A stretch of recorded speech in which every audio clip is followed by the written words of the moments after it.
নমস্কার বন্ধুরা, আল11 কুকিং চ্যানেলে সবাইকে স্বাগত জানাই। আবার নতুন ভিডিও নিয়ে চলে এলাম একসঙ্গে। দেখো, আজকে আমাদের বাড়ির সবাই খাওয়া দাওয়া করা হয়েছে।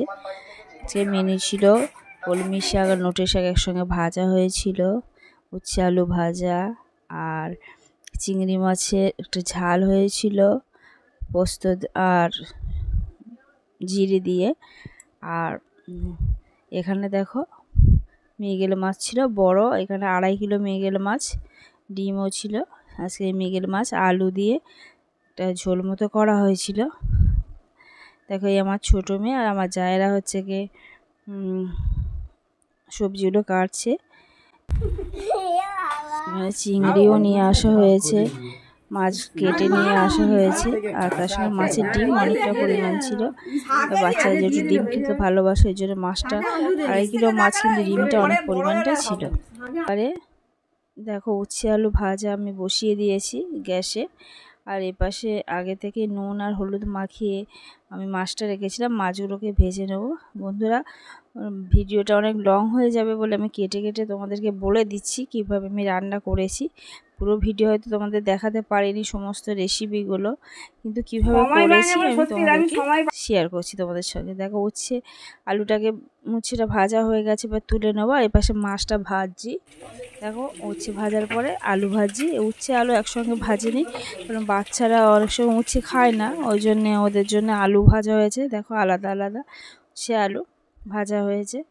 এবার সে হচ্ছে গিয়ে চিংড়িটাকে ও আগে ছাড়িয়ে দিয়েছিল আমার যা, এবার আমি ভেজে নিচ্ছি।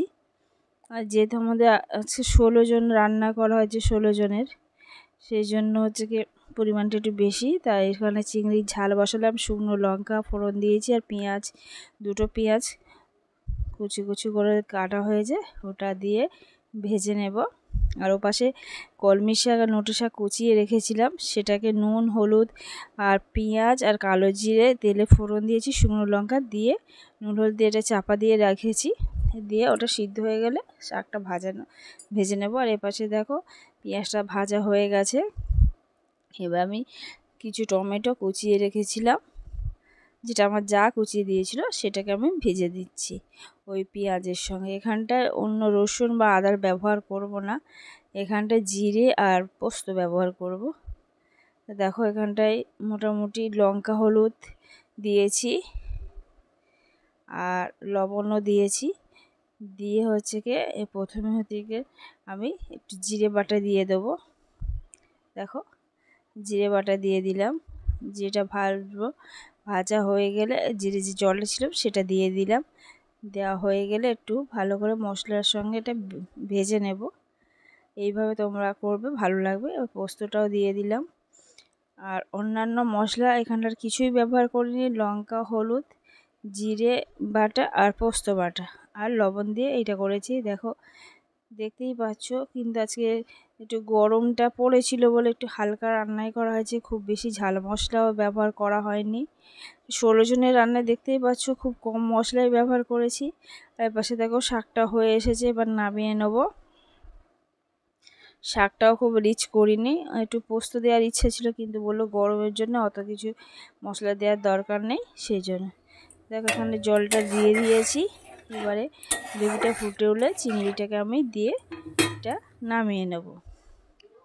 ফুটে উঠেছে, এবারে আমি ভেজে রাখা চিংড়িগুলোকে দিয়ে দিচ্ছি।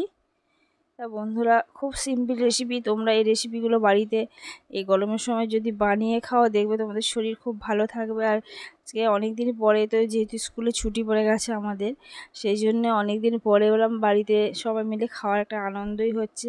সামান্য চিনি দিয়ে দিলাম, একটু চিংড়ি তরকারি চিনি দিলে মিষ্টি মিষ্টি লাগলে, যেটা বাচ্চাদের কেন আমাদেরও খুব ভালো লাগে।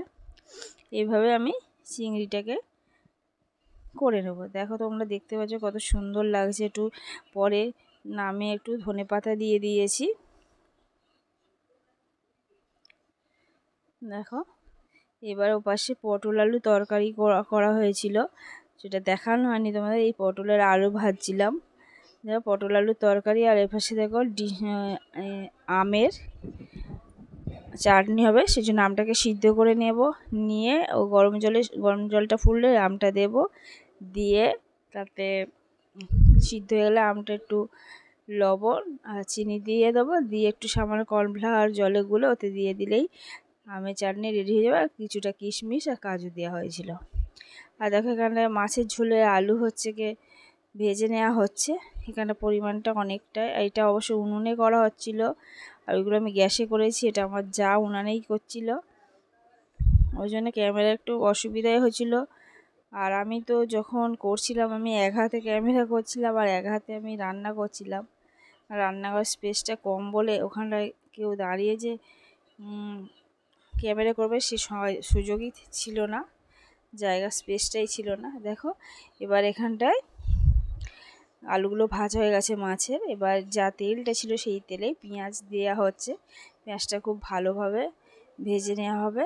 দেখো এরপরে আদা বাটা দিলাম, আদা বাটা দিয়ে আদাটাকেও ভালো করে ভেজে নেব। আদাটা বাটা হয়ে গেলে কুচিয়ে রাখা টমেটো আর কাঁচা লঙ্কা দিয়ে ওটাকেও ভালো করে ভেজে নেওয়া হবে। এবার এতে জিরে বাটা দেওয়া হলো, আর জিরে সামান্য জল ছিল সেই জলটাও দেওয়া হয়েছে। এবার লঙ্কা, হলুদ, লবণ পরিমাণ মতো দেওয়া হবে। আর মশলাটা যাতে পুড়ে না যায় সেই জন্য একটু সামান্য জলও দেওয়া হলো।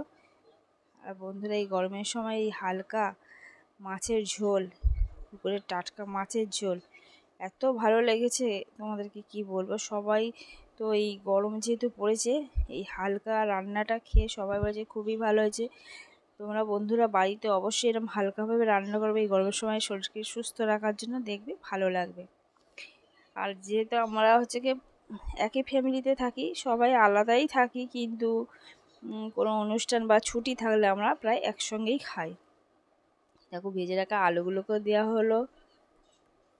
আমরা চারজন যা আর আমার ভাসুরের ছেলে মেয়েরা, সবাই থাকে না এখানে, যদিও কিছুজন পড়তে গেছে, হস্টেলে আছে, আর কিছুজন বাইরে চাকরিও করে।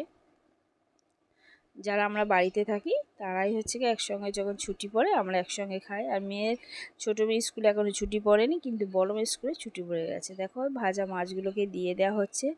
তোমরা দেখতেই পাচ্ছ তেল মশলা কতটা কম, সেই আলু ভাজার যে তেল ছিল সেই তেলেই তরকারিটা হচ্ছে। আর এখানে তরকারিটা আলু সিদ্ধ হয়ে গেছে, মাছও হয়ে গেছে। দেখো ধনেপাতা কুচিয়ে নামিয়ে নেওয়া হচ্ছে, তোমাদেরকে দেখাচ্ছি। দেখো তা বন্ধুরা আমার এই ভিডিও যদি ভালো লেগে থাকে অবশ্যই লাইক, শেয়ার, কমেন্ট, সাবস্ক্রাইব করে পাশে থেকো। ভালো থেকো, সুস্থ থেকো।